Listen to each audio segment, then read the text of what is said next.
The opening song, Frozen Heart, is a really psychologically manipulative song that might account for the strange way people look at the movie Frozen. It essentially contains a warning not to look too deeply, to beware of the frozen heart. To get at the heart of something is to understand it. Therefore, there's a psychological block of a sort placed in the way of the viewer, keeping the viewer from understanding the movie, and thereby having to go back and view it over and over and over again. So we have this trolling, this manipulation to increase the size of the audience, essentially, through the very means depicted. The Snow Queen story is a story of supernatural propaganda war about a mirror made by the devil, carried up toward the heavens to try to deceive the angels themselves, which is then broken and spread in billions of tiny bits all over the earth like snow, as you see in the very first clips of the movie. There's also a mirror of reason, which is cut up into evenly spaced blocks, and which the Snow Queen views as her prized possession at the end of the movie. So we see a group of men mining something which they know to be beautiful, powerful, and dangerous, and with a magic that can't be controlled, and deliberately going out and selling it. It's really quite a vicious premise for a movie, and in order for it to even be watched by some people, there has to be this psychological compartmentalization, much like what has been proposed as a means of mind control for people, and that to even watch it you have to essentially shut it off, pretend that what's beneath the surface isn't there. This is an inversion of the original Snow Queen story, where everything's laid out as to how the devil deceives people, and the action all takes place on the surface or above it. Whereas in Frozen, the action essentially takes place on the surface or below it. The Frozen Heart song is a sea chantey, and this hints at where the danger lies in the movie Frozen, and the things that the viewer perhaps will want to avoid thinking about in order to enjoy the movie. The most telling indicator of when somebody's in trouble is when they're about to go under the water. There's nobody essentially who goes under the frozen water and survives. The opening has this warning to watch your step, which is of course employed by Elsa later on. She freezes the water and goes across it. And let it go. That is, to let go of the frozen block which contains the magical power. Kristoff lets go of his block if it looks like it'll be too much, and it'll pull him into the freezing cold water. Elsa, in singing Let It Go, grabs onto magical power and has it take its grip on her even more tightly. Does the opposite of what the initial song says to beware of. The song opens from a point of view which is never repeated in the movie, from underwater looking up.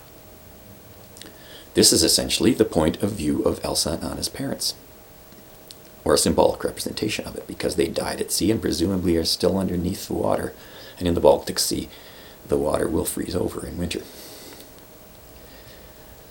Now, this is especially disturbing and never repeated, but it's hinted at that some people come very close. And to go into the depths is to show who you are. And considering the natures of some of these people in the movie, it's very disturbing.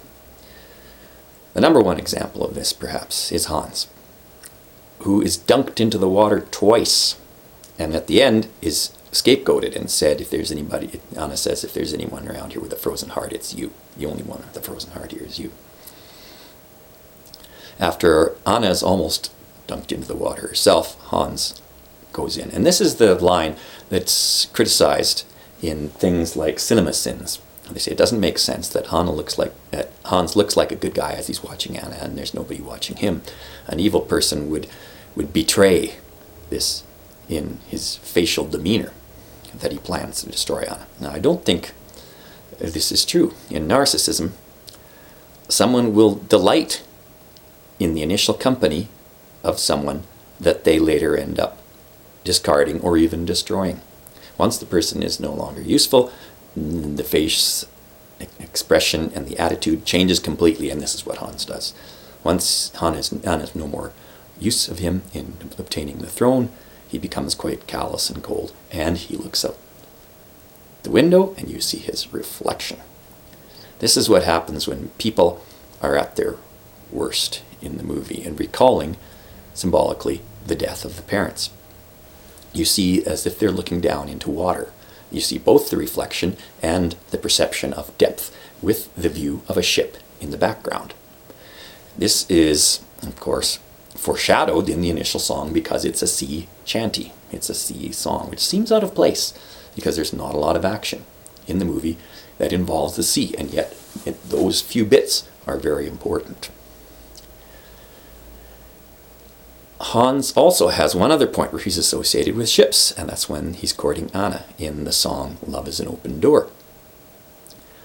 When they sing about being able to say goodbye to the pain of the past, Anna's number one pain is that her parents have died. And the other pain has been covered up by the actions of the trolls. Her parents died at sea, and when Hans and Anna sing the line about saying goodbye to the pain of the past, we don't have to feel it anymore, their images are part of a searchlight, and there's a shadow of them, and it's displayed on the sail of a ship. When Elsa starts freezing things up involuntarily around her, there's a foreshadowing of it in Do You Want to Build a Snowman first, where she just looks out onto the summer scene, and the window frosts up, but the perspective shifts. It's initially looking out at trees. Then it shifts to the side, and you see Elsa's reflection, and there's the sea out there. Later on in the song, of course, her parents get into a ship, and after Elsa says, "Do you have to go?" Quite significant for a narcissistic person, that they will take abandonment as an attack upon them and respond in this case with deadly fury. Apparently, Elsa calls up a storm at sea, which kills her parents, and which is echoed again and again. Virtually every one of the songs. Let It Go is foreshadowed, of course, in the opening Frozen Heart song. The workmen sing Let It Go, and Elsa, of course, sings the song of the same title later on. But she also, like Anna, sings about leaving the past behind her, even as it's apparent that this won't happen, because there's the storm. The storm is still inside her. And also Elsa's alter ego, made as she sings Let It Go. Olaf contains in his song perhaps the greatest density of reflection and immersion imagery. He sings about all the wonderful things he'll do in summer, and many of those contain comic references to the horror of what happened to Anna's parents. He's shown sailing a ship like the parents did. He's shown immersed in the water, like floating in the water with parts of him beneath the surface. He shows him in a hot tub.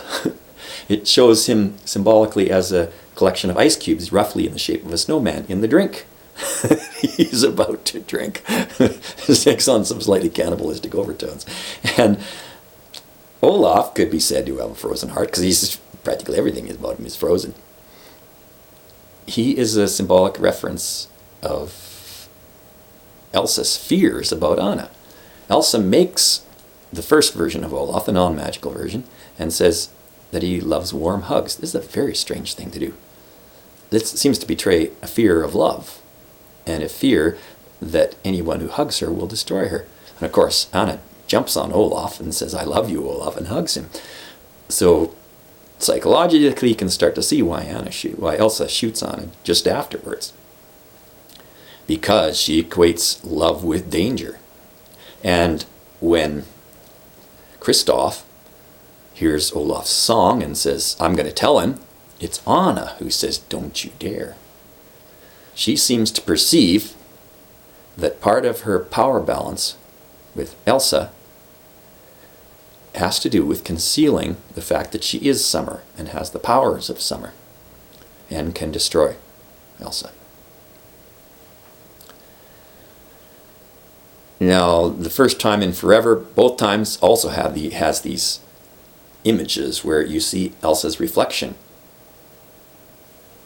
but also looking into the depths through, in this case, a window, again, where everybody's arriving in ships to come see her, and she's saying, conceal, don't feel.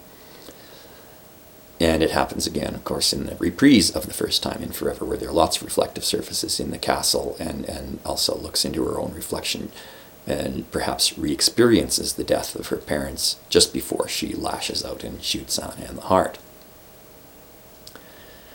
The heart itself just keeps coming back and coming back. Much like Edgar Allan Poe's Telltale heart. The frozen heart is also the telltale heart in the movie. The burial of the parents at sea, the sinking of the parents at sea, is much like the burial of the heart, where someone has murdered someone, buries the heart, and thinks it's hidden away, and then in the imagination at least it starts beating and gets louder and louder and starts to become more and more obvious in its attempt to betray the murderer. And this is what happens in the attempts to cover up the murder of the parents. The ship references get more and more frequent and more obvious. When Elsa's locked in jail, she looks through a window again, and there's her reflection. Once again, you have the reflection plus the depths.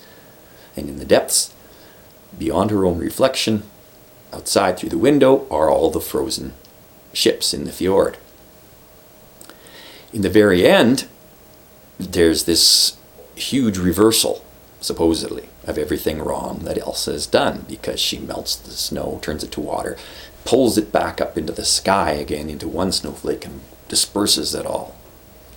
Quite a magical feat, but it's accompanied by the symbolic raising of the parents without the actual raising of the parents from the dead, in the form of lifting a ship up out of the water.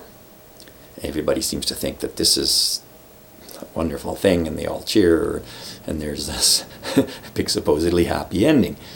But Frozen throughout has been the story of a cover-up, first with the shooting of Anna in the head, and then the manipulation of Anna's memories so that she can't get to the depths of the memory of what happened to her, and then perhaps the killing of the parents because they know what happened to Anna and were part of it. And the cover-up just keeps getting bigger and bigger and bigger.